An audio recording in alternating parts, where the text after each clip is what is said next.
quelques années, nous faisons effectivement un rapport dit retour d'expérience sur les bâtiments performants.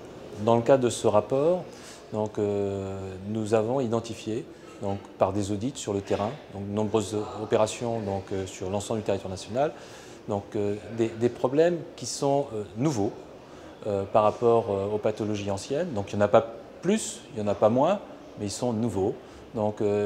Essentiellement liés au niveau d'exigence que l'on doit atteindre, qui est fondamentalement différent de celui qui existait auparavant. Donc, on trouve des problèmes, d'une part, pour ce qui concerne les enjeux d'étanchéité, avec des vrais problèmes sur la tolérance entre corps d'État, avec des difficultés à bien scaler. On trouve des problèmes autour de la qualité de l'air intérieur.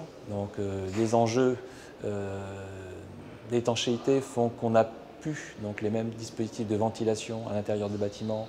Et comme on a des points froids potentiels lorsqu'il n'y a pas une bonne isolation externe, on peut se trouver avec des problèmes de qualité intérieure non négligeables et qui génèrent des pathologies importantes sur le bâtiment et parfois des pathologies chez les occupants.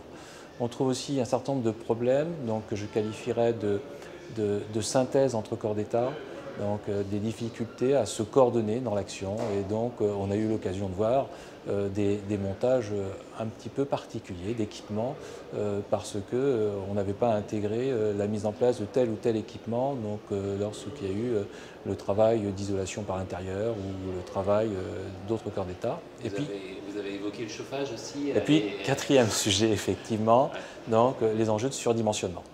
On trouve très peu de sous-dimensionnement, mais on trouve du surdimensionnement dans les installations de chauffage classiques ou les installations de chauffage solaire thermique.